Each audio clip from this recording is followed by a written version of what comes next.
मेरे पास ये denim fabric रखा हुआ था और मैंने उसको इसी तरह स्टिच किया है। पॉकेट देंगे वो 4D कटेंगे। अगर आपके पास डेनिम कपड़ा हो तो आप वो। अस्सलाम वालेकुम everyone, welcome back to my YouTube channel. Hopefully you guys are doing well. और थंबनेल से आपको अंदाज़ा हो गया होगा कि आज की वीडियो है अबाउट जीन्स। और ये सब इंस्पिरेशनल पिक्चर है। जो मुझे फ्लावर वाली जीन्स है वो बहुत ज़्यादा अच्छी लगी थी, उस पर पेंटिंग हुई हुई थी, तो सो आई लाइक इट मोस्ट।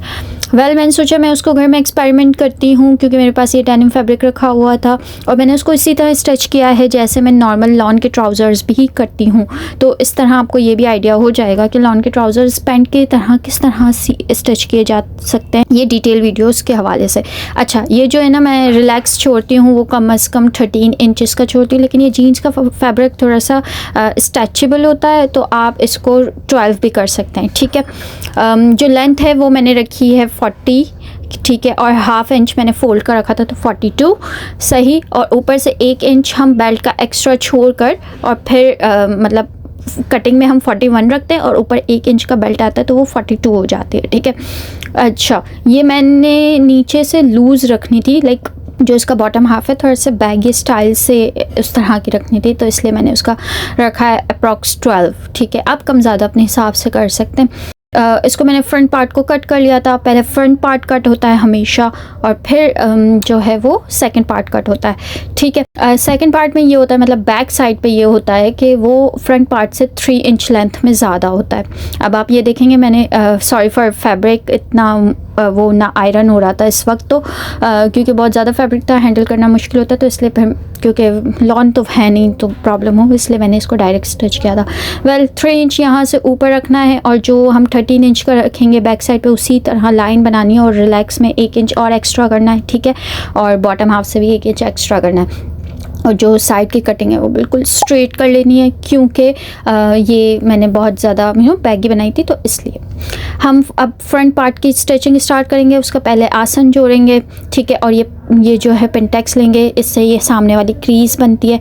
और मैंने इसमें दोनों साइड पे पॉकेट लगाए थे। पॉकेट लगाने के लिए मैंने ये किया था कि D साइज़ में उसको कट कर लिया था।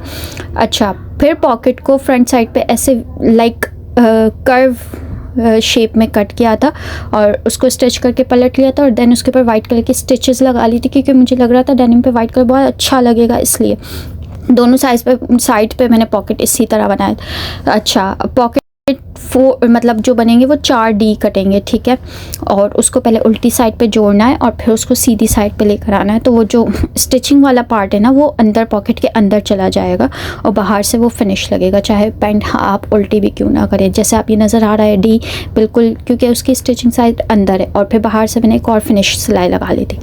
और ये मैंने लगाया है बेल्ट इसका ऊपर का, क्योंकि मुझे ज़िप वगैरह नहीं चाहिए थी, कंफर्टेबल चाहिए था, रिलैक्स, इसलिए।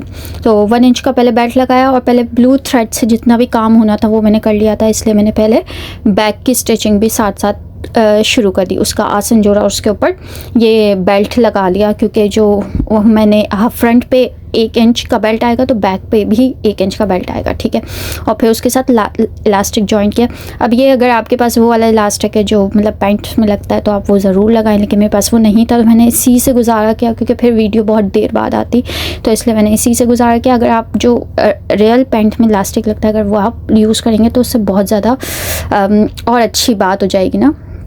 ठीक है, अब ये स्टिचेस तो मैंने लगा लिए थे, लेकिन बाद में मैंने बीच में से उसे खोल दिया था, क्योंकि वो है ना बहुत लूज़ हो रहा था, क्योंकि ये स्ट्रेचेबल होता है ऑलरेडी और ज़्यादा स्ट्रेचेबल हो रहा था, मतलब वो छोड़ रहा था। ठीक है, तो आप बीच में से स्टिचेस खोल दें। ठीक है, फिर मैंने थ्रेड चेंज की, क्योंकि मुझे वाइट कलर की इस पर स्टिचिंग चाहिए थी, तो इसलिए मैंने वाइट कलर की बेल्ट पे स्टिचेस लगा लिए धागा चेंज करके। फिर मैंने साइड्स जॉइन की, फ्रंट एंड बैक को एक साथ जॉइन किया। आप चाहें तो डायरेक्ट पहले जॉइन करके फिर एक साथ बेल्ट भी लगा सकते हैं, लेकिन एक फैब्रिक थोड़ा मोटा था इसलिए मैंने अलग अलग लगाया था। ठीक है, अब जो साइड जॉइन की थी, अब मुझे ना वेस्ट बहुत ज़्यादा लूज़ लग रही थी। जो हम लॉन की पैंट सीते हैं ना उसमें हमें चाहिए होता है, जैसे अगर आपकी 29 है तो आपको 30 चाहिए होता है, सही। ये बात मुझे कटिंग करते वक्त याद नहीं थी और मैंने वही साइज़ रखा था जो मैं लॉन पे रखती हूँ। तो अगर आप करें, अगर आपके पास डेनिम कपड़ा हो तो आप वो उसको फिटिंग में रखें। ठीक है, अगर स्ट्रेचेबल कपड़ा हो तो जो आप साइज़, जैसे आपको 29 की साइज़ आती है तो आप 29 ही रखें मार्जिन। ठीक है, स्टिचिंग का मार्जिन जो छोड़ के और 29 रखें। ठीक है। फिर इसलिए मैंने ओवरलॉक भी होना था और मैंने स्टिचेस भी लगाने थे, तो इसलिए मैंने सोचा कि हम आलमोल जो वो आसन है उस तरफ से तो अब कट नहीं हो सकता, तो हम यहीं से फ़िट कर सकते हैं, इसलिए मैंने वहाँ से फ़िट किया था। फिर मैंने इसके साइड्स जोड़ लिए थे, मतलब आपस में जोड़ लिया था, इसकी गोल सिलाई लगा ली थी, एंड दैट्स इट। ये तैयार है पैंट, और ये बहुत अच्छी लग रही थी, क्यूट लग रही थी। अब आप बताएं मुझे आपको कैसी लगी और क्या मुझे इसके ऊपर पेंटिंग ट्राई करनी चाहिए। मेरा बहुत दिल है, आजकल दुपट्टे पे बहुत ज़्यादा चल रहा है पेंटिंग, हैंड पेंटिंग, लेकिन मैं सोच रही हूँ कि इस पर ट्राई करूँ। आप मुझे कमेंट सेक्शन में बताएं क्या मुझे इस पर ट्राई करनी चाहिए या नहीं, और ये ऐसे ही ज़्यादा अच्छी लग रही है, पेंटिंग के बाद ज़्यादा अच्छी लगेगी। ठीक है, hope you like this video. अल्लाह हाफ़िज़।